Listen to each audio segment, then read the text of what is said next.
우리를 애워싸고 계신 하나님의 임재를 의식하면서 천천히 깊은 들숨을 쉬십시오. 이제 우리 안에 내주하시는 하나님께서 나를 통해 숨을 쉬시도록 천천히 날숨을 내쉬십시오. 이렇게 천천히 들숨과 날숨을 반복하면서 하나님의 임재 가운데 머무르십시오.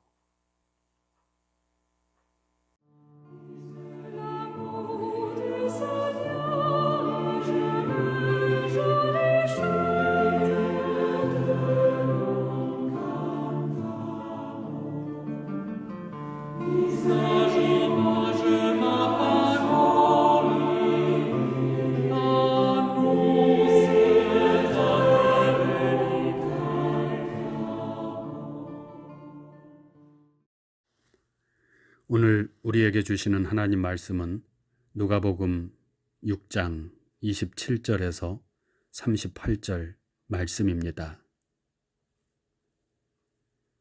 이제 낭독합니다. 하나님 말씀에 경청하십시오. 그러나 너희 듣는 자에게 내가 이르노니 너희 원수를 사랑하며 너희를 미워하는 자를 선대하며 너희를 저주하는 자를 위하여 축복하며 너희를 모욕하는 자를 위하여 기도하라. 너의 이 뺨을 치는 자에게 저 뺨도 돌려대며 내 겉옷을 빼앗는 자에게 속옷도 거절하지 말라. 내게 구하는 자에게 주며 내 것을 가져가는 자에게 다시 달라 하지 말며 남에게 대접을 받고자 하는 대로 너희도 남을 대접하라. 너희가 만일 너희를 사랑하는 자만을 사랑하면 칭찬받을 것이 무엇이냐? 죄인들도 사랑하는 자는 사랑하느니라. 너희가 만일 선대하는 자만을 선대하면 칭찬받을 것이 무엇이냐? 죄인들도 이렇게 하느니라. 너희가 받기를 바라고 사람들에게 꾸어주면 칭찬받을 것이 무엇이냐? 죄인들도 그만큼 받고자 하여 죄인에게 꾸어주느니라. 오직 너희는 원수를 사랑하고 선대하며 아무것도 바라지 말고 꾸어주라. 그리하면 너희 상이 클 것이요 또 지극히 높으신 이의 아들이 되리니 그는 은혜를 모르는 자와 악한 자에게도 인자하시니라. 너희 아버지의 자비로우신 같이 너희도 자비로운 자가 되라. 비판하지 말라. 그리하면 너희가 비판을 받지 않을 것이요 정죄하지 말라. 그리하면 너희가 정죄를 받지 않을 것이요 용서하라. 그리하면 너희가 용서를 받을 것이요 주라. 그리하면 너희에게 줄 것이니 곧 후히 되어 누르고 흔들어 넘치도록 하여 너희에게 안겨주리라. 너희가 헤아리는 그 헤아림으로 너희도 헤아림을 도로 받을 것이니라. 주신 말씀을 잠시 묵상합니다.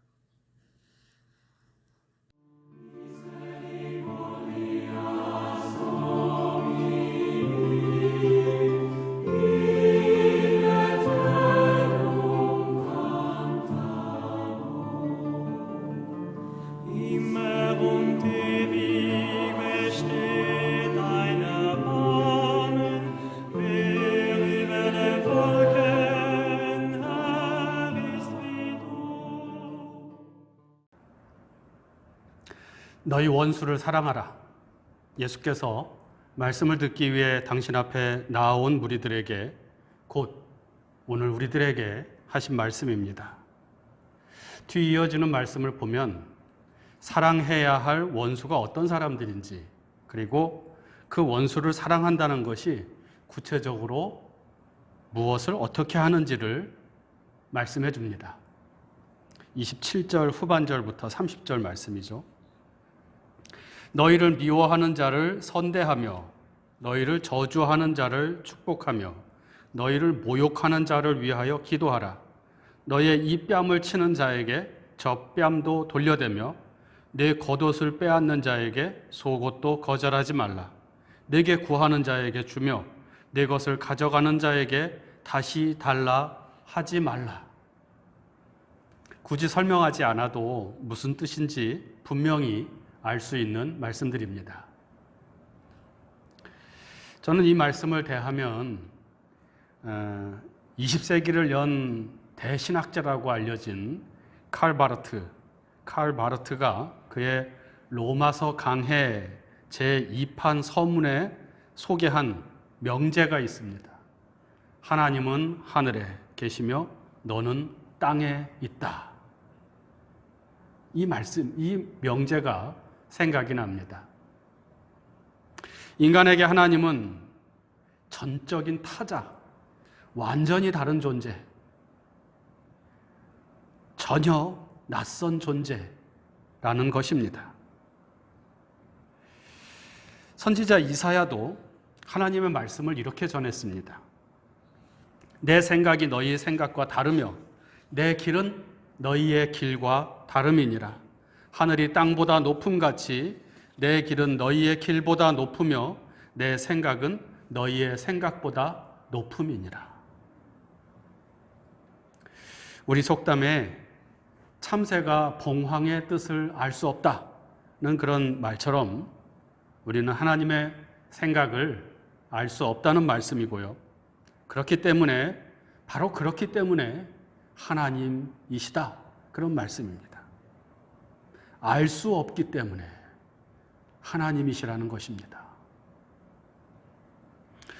오늘 하나님의 아들이신 우리 주님의 말씀도 이와 같습니다. 우리는 주님의 말씀을 이해할 수 없습니다. 너희 원수를 사랑하라. 는 이 주님의 말씀은 우리에게는 너무나도 낯선 말씀이 아닐 수 없습니다. 이 낯선 말씀 앞에서 우리는 말합니다.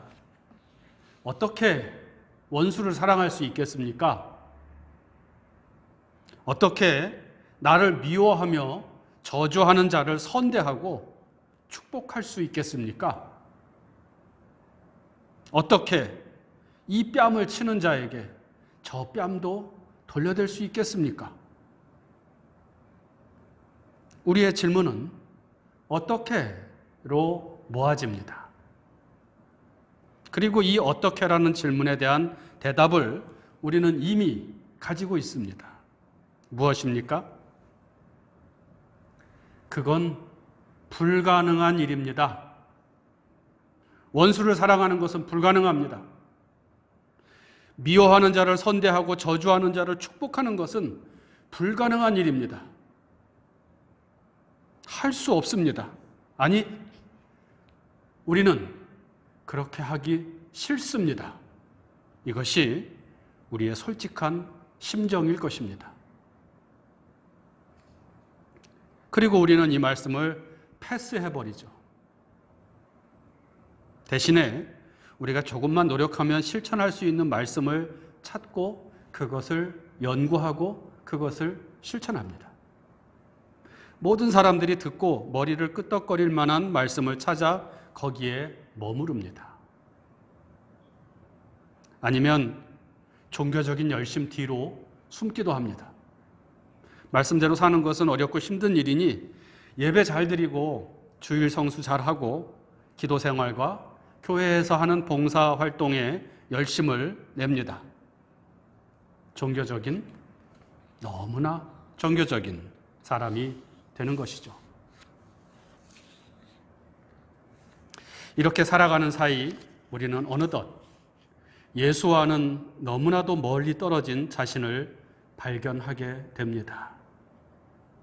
교회에 다니는 것 외에는 세상 사람들과 다를 바 없는 자신을 발견하게 됩니다. 너희 원수를 사랑하라. 이 말씀은 마치 십자가처럼 우리 앞에 우뚝 서 있습니다. 이렇게 참담한 심정으로 말씀 앞에 서 있는 우리에게 주님께서는 이렇게 말씀해 주십니다. 32절 이하죠.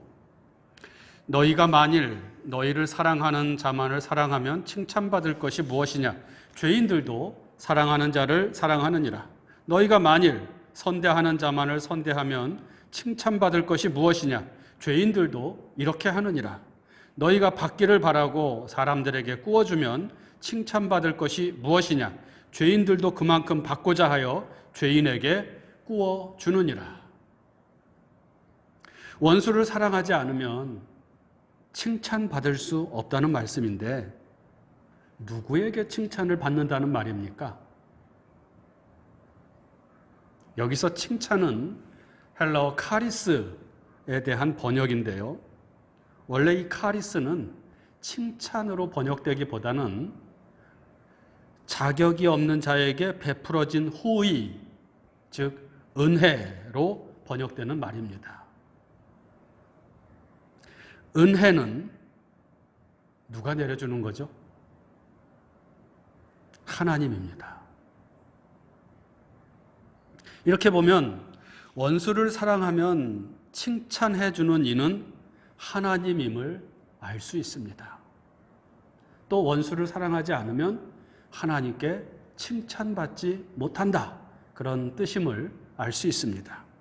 다른 말로 하면 하나님께 은혜를 입는다는 것입니다. 원수를 사랑하면. 이어지는 주님의 말씀, 오직 너희는 원수를 사랑하고 선대하며 아무것도 바라지 말고 구워주라. 그리하면 너희 상이 클 것이요 또 지극히 높으신 이의 아들이 되리니 그는 은혜를 모르는 자와 악한 자에게도 인자하시니라. 너희 아버지의 자비로우신 같이 너희도 자비로운 자가 되라.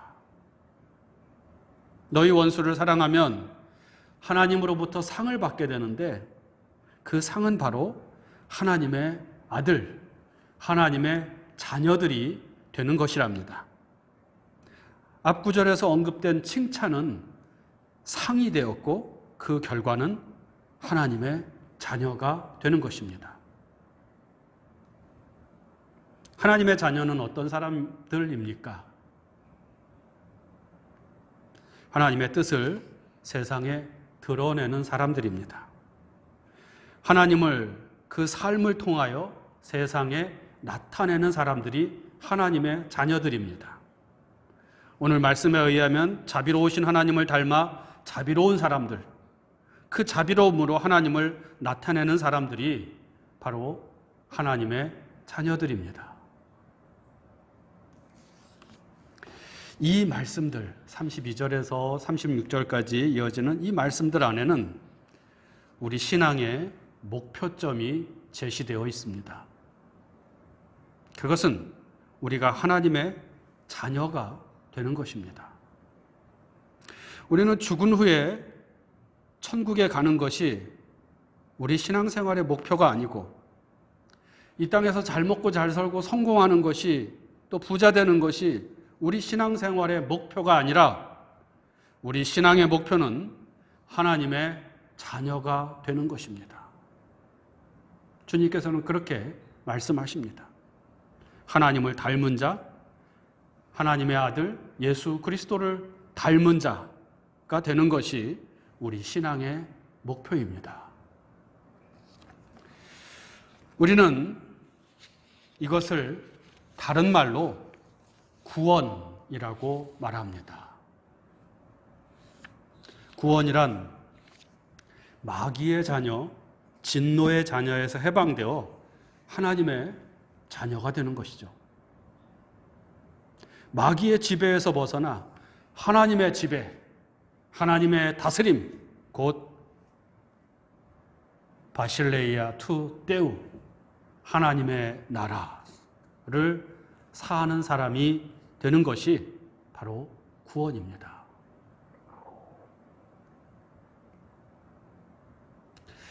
너희 원수를 사랑하라. 이 불가능한 명령, 미션 임파서블이라고 하죠. 이 불가능한 명령 앞에 어떻게? 라고 묻는 우리에게 주님께서는 왜? 라는 질문 앞에 우리를 세우십니다. 왜 원수를 사랑해야 하는가? 그리고 그 대답은 한마디로 하나님 나라를 위하여가 됩니다. 그 나라를 우리 안에 그리고 이 땅 한가운데 세우기 위해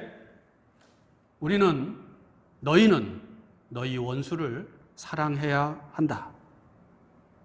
그 나라를 이루기 위해 너희는 너희를 미워하는 자들을 선대하고 너희를 저주하는 자를 축복하며 모욕하는 자를 위해서 기도해야 한다는 것입니다.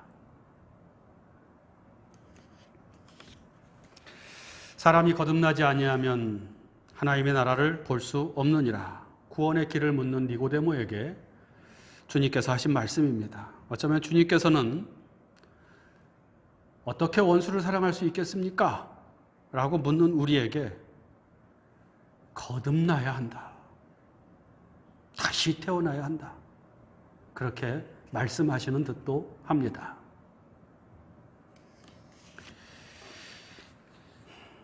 교회를 일컬어 이 땅 위에 이루어진 작은 하나님의 나라라고 합니다. 교회는 하나님의 자녀들의 공동체이며 하나님의 뜻을 이루어가는, 또 이를 통하여 하나님이 지금 여기에 우리와 함께 계심을 세상에 나타내는 공동체입니다. 또한 교회는 세상 속에서 하나님의 나라를 앞장서서 이루어간다는 의미로 하나님 나라의 전이대라고 말하기도 합니다.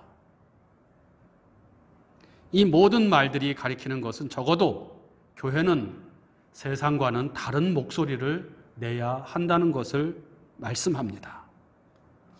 특별히 오늘 원수를 사랑하라는 말씀과 관련해서 본다면 세상에서는 원수된 자들을 증오하며 저주하며 혐오할 수 있을지는 몰라도 교회는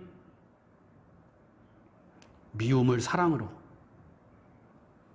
차별과 혐오를 끌어안아줌으로 저주의 말을 축복의 말로 바꿀 수 있어야 한다는 말씀입니다. 하지만 현실은 그렇지 못합니다. 교회 안에서 분쟁이 발생하면 그 누구도 그 분쟁을 말리지 못합니다. 그래서 결국 교회가 갈라지거나 아니면 아예 없어지기도 합니다. 어떤 일로 서로 미워하는 관계가 되면 평생 미워하는 관계로 신앙생활을 이어갑니다. 그래서 이런 말이 생겨났습니다. 세상 사람들은 서로 싸워도 나중에 술 한잔 먹고 풀어버리는데 교회는 술도 안 먹으니까 한번 싸우면 평생 원수로 지낸다. 이것이 원수를 사랑하라고 말씀하신 분을 주님으로 모시고 사는 우리의 현실입니다.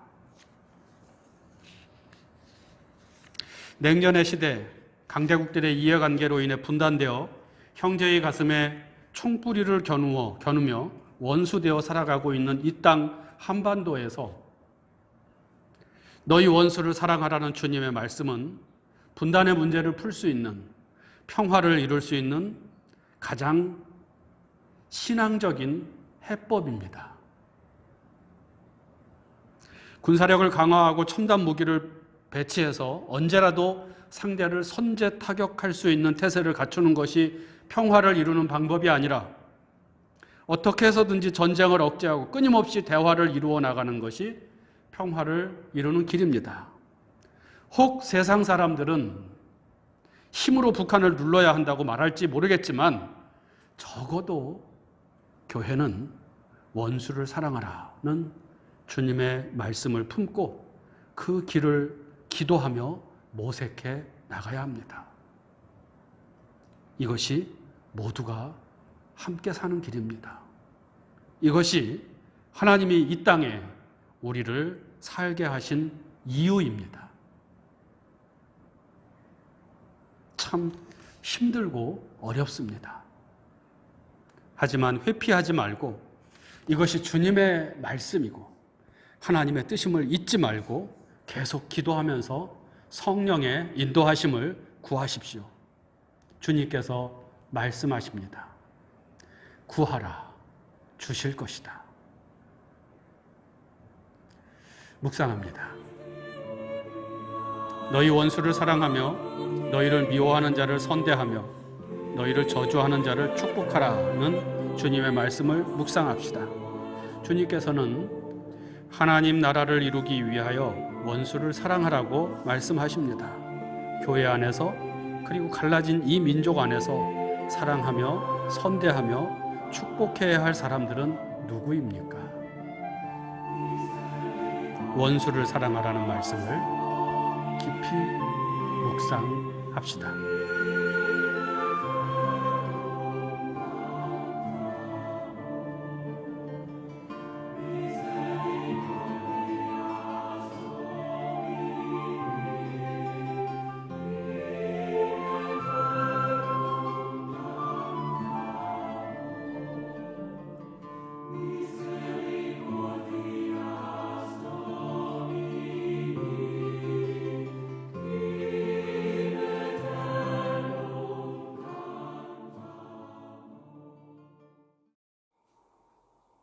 다 같이 주님께서 가르쳐 주신 기도를 드립니다.